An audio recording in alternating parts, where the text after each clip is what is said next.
All right. Hello, everyone, and welcome. I'm Dr. Jana Walser Smith. I am Director of Interstate Compliance and Member Outreach here at the State Authorization Network. Today, I have the pleasure of welcoming and introducing my friend, my colleague, Dr. Sri Ping or Ping Jiang from the University of Kentucky, located in Lexington, Kentucky. The University of Kentucky is a 2024 recipient of the Sensational Award in the category of Compliance Innovations. The University of Kentucky team pretty much dazzled the awards committee with their project titled the Global Compliance Pilot Project, The Evolution of Distance Education Global. But before we get into the details of UK's project, please allow me the latitude just to explain how the Sensational Awards came about. They were born in 2015 as an annual award to recognize outstanding efforts by our members, sustaining member institutions, sustaining member organizations, when these institutions and organizations were developing high quality and comprehensive solutions to these challenging distance education compliance issues. So now SAN each year applauds, we celebrate the creativity, the vision that these organizations have shown when helping to address a lot of these regulatory issues. The projects that these winning institutions submit underscore the fact that they not only understand the state and federal regulatory requirements, but they have also conceptualized and put processes into place on the respective campuses to mobilize their campus, provide communications, and develop procedures designed to support again, these regulatory issues, as well as ensuring the best possible outcomes for learners. So it is without further ado that I introduce you all again to my friend, my colleague, Dr. Ping Jiang. Ping, you have the floor. Good morning, and thank you so much, Jenna. Warm greetings to everyone who's watching. On behalf of the University of Kentucky Distance Learning Compliance team, I'd like to start by expressing our gratitude to SAN for this great opportunity. My name is Ping Jiang. I am the Assistant Director for Distance Learning Compliance at the University of Kentucky. It is a great honor to present this sensational awards-winning project, the pilot project, the evolution of distance education global compliance. I'll begin with a brief introduction to the University of Kentucky. So as the state's flagship land-grant institution, our mission is to advance the Commonwealth. We are home to a vibrant community of over 30,000 students and pride ourselves on being a catalyst for breakthroughs and a force of healing. Our achievements are driven by our people and supported by more than 200 academic programs, and a 501 million research and development enterprise and a world-class medical center, all located on one campus. In 2022, UK was ranked by Forbes as one of the best employers for new grads and named a diversity champion by Insight into Diversity. This is a testament to our commitment to advance Kentucky and create a community of belonging for everyone. In sharing the development of our pilot project, we aim to offer insights into the evolution of global compliance in this emerging field. While our framework may not be universally applicable or the definitive solution for every institution, we hope our experience can serve as a useful reference and support your own development efforts in any way. At the University of Kentucky, the global compliance concerns first surfaced in 2019. Specifically regarding tax obligations, but no existing frameworks or cases were available to learn from at the time. Due to COVID in 2020, with increasing interest in online global education, the first work group was convened in October 2021. Though the group was unable to achieve its objectives, it was a valuable starting point for initiating the conversation and identifying gaps to move forward. Post-COVID, as everybody is familiar, it was reported that numerous countries have placed some restrictions on distance education. Concerned about the compliance, our university legal team proposed a comprehensive country-by-country review before offering any online programs globally. I will refer this approach as the closed-door approach. Responding to this, UK created my role, the Assistant Director for Global Compliance, and hired me in late November 2022. Actually, soon it will be my second year anniversary for my role.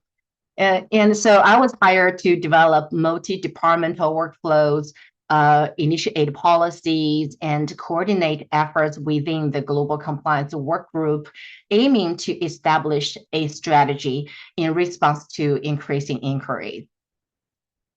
In spring 2023, under the supervision of UK leadership, the Global Compliance Research Group was formed, including members from distance learning, my unit, ITS, Cybersecurity Office, University Financial Services, Tax Office, and the Office of Legal Counsel, with consultations from UK's Export Control Officer and or the International Center as needed. I will refer our group as GCRG. At the same time, we identified a variety of factors outlined in this slide for global compliance concerns. Our research questions were developed based on these factors. So briefly, for US regulatory research usually includes OFAC sanction vetting, both in country and individual levels, export control screening in program level, cybersecurity risks, and etc. Regulatory research in host countries includes education authorization approval and or cost, recognition of foreign degrees, intellectual property laws, quality assurance regulations, data privacy, tax obligation, marketing restrictions, so on and so forth. Alongside the regulatory research questions, we developed the global compliance review workflow and process. My team, Distance Learning, views regulatory information related to education, for example, educational registration, quality assurance, degree recognition, marketing restrictions, additionally, preliminary IP laws and tax concerns. Once the distance learning unit review is completed, ITS will conduct a cybersecurity related research to identify any potential issues. Then the workflow will move to UFS, University Financial Services, for a tax-related review in the relevant country. Finally, UK Legal evaluates all research findings from all units and performs a final assessment, risk assessment. The GCRG's recommendation is then reported to the UK administration for approval before being published on the global compliance dashboards. We have both internal and public dashboards, or taking any required actions before publishing. For example, do we need to register? Does the UK leadership allow us to move forward with the registration, with the payments, etc.? We identified a number of pilot countries based on highest interest from both colleges and potential students. They are Brazil, Canada, Chile, Ecuador, Germany, Japan, Peru, South Korea, United Kingdom, and Australia.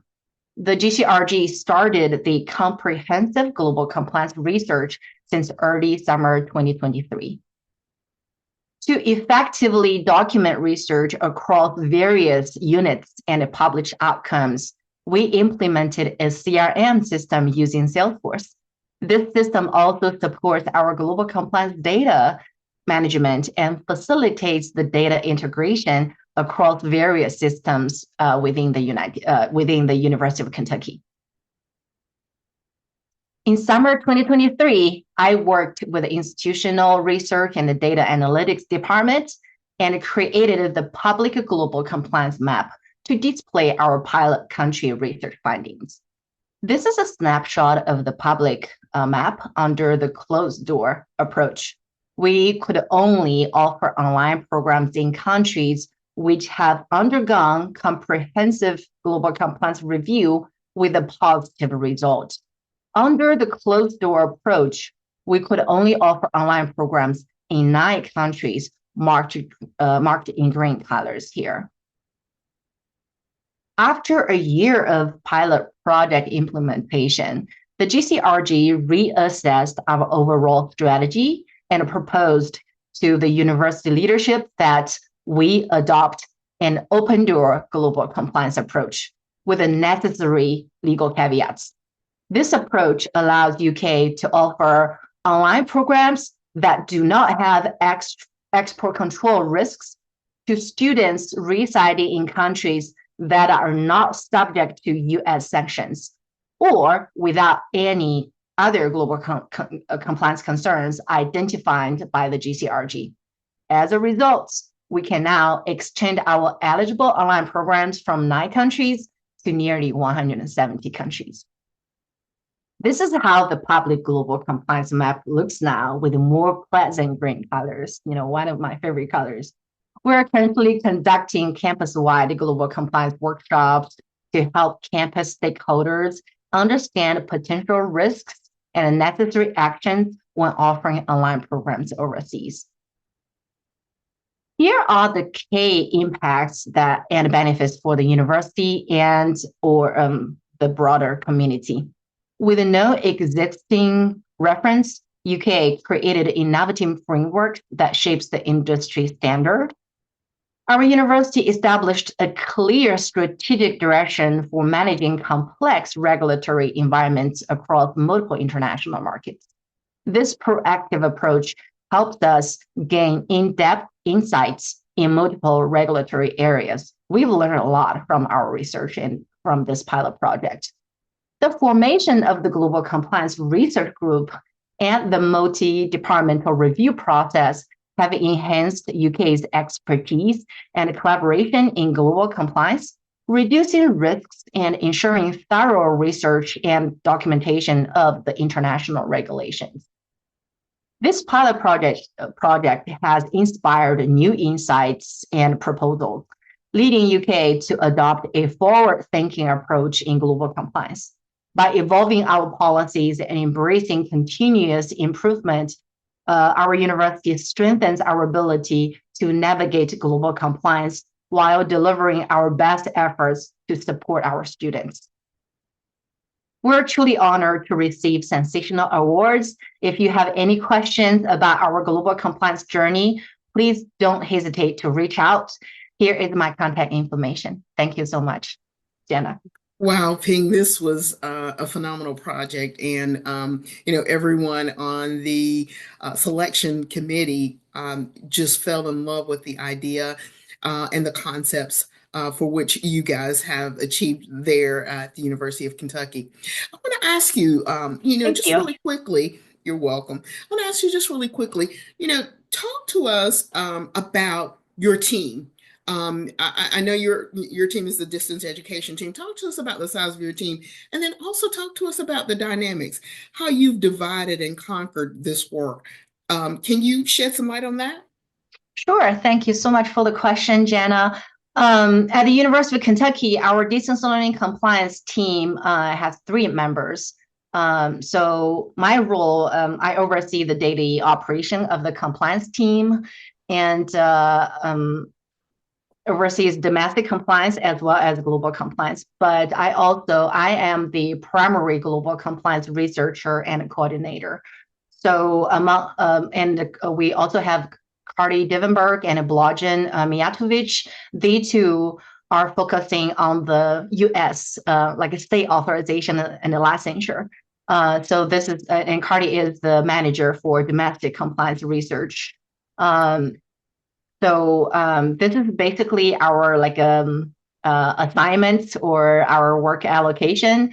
We work together. So sometimes Cardi is involved with some discussions or policy initiation too. So I've been training her to be the global compliance backup person too. So we try to cross training each other. So when anyone is out, we can somebody else can fit in. I feel that it's a privilege, absolutely, to have a team of three. But for global compliance, the focus is actually it's not a solely distance learning unit job. So I serve as a chair or a coordinator, and I work with all the other units, as you can see from the GCRG, the Global Compliance Research Group. So we must work with experts from the other units because our unit is not an expert about tax, right? We're not expert Hmm. about IP laws. I can provide some preliminary review, but I'm not the expert in cybersecurity, IP laws, and Right. tax. So we must rely on the real experts in those fields. That's the idea that have brought everybody together to provide their own expertise and try Hmm. to help the institution as a whole to undergo the thorough research and make sure that everybody provide their own expertise on the So table. you let everybody be their own subject matter expert, huh? Absolutely. I can provide the preliminary review for the tax obligation, for example, but I always type in my research, this needs University Financial Service unit to confirm or provide the final research results. So, Perfect. This is good to know because, again, lots of teams um, are just teams of one. And right. I wanted you to, explain that, you in essence are doing the global compliance work. And so a team of one could definitely pull this off. So that leads me to my next question. So if we've got someone or an institution who really wanted to replicate this process, where would you, going through this thing from beginning to end, where would you now recommend that someone wanting to do this work, where should they start? That's another great question, Jenna. I was lucky again. So, because when I took this role, and the former compliance officer, Emily Woods, has built a good foundation. So, she has done a lot of global compliance research and provided a platform. It was a previous platform already. And for me, it's a relatively easier job. I think for a team one person who's also going to bring the global compliance on the table, and don't feel like don't be panic and don't feel too stressed out. I think in my opinion the first step would be initiating a conversation with the legal team first, Okay. and then discuss with the legal team what do they think and what is their guidance. I think our project was heavily driven by our legal team's guidance since the Okay. beginning because they issued the closed door approach. That's why we have to have a team to conduct the thorough research, right? And then that's when we feel like it. So this is not a one unit thing. We have to work with other units, and Hmm. then because our leadership team, I feel that trust our legal team's guidance so much. That's why. So with the legal guidance, and then our university leadership would move everything forward and would support us to form this work group. So the leadership support is very important too. So I would start the conversation with the legal first, Okay. and then pull a team across campus, and then ask the leadership support buy-in, and then move forward with it. I understand some team maybe they have not received sufficient resource support, and then they decided to do everything by themselves. But I really suggest to reconsider that strategy because to me, it's kind of scary if you ask me to give you a research findings about tax application or cybersecurity because that's not my area at all. So Uh, Perfect, perfect. Ping, you know what? I think your collaborative nature comes across, and what I would recommend is for those who may want to, again, emulate, replicate this process, is for them to get in touch with you. And I will say for those out there who are viewing this, Ping is so willing to help. She is a total open book, very transparent. So if you need help, if you have questions, please feel welcome to reach out to her. Again, her email address is there on the screen. I know for a fact she will help. I've seen her do it for other people before. So with that, I want to thank you again. Again, hats off to the University of Kentucky for this 2024 Sensational Award. Thank you for being with us today. Thank you so much, Jenna. Thank everyone.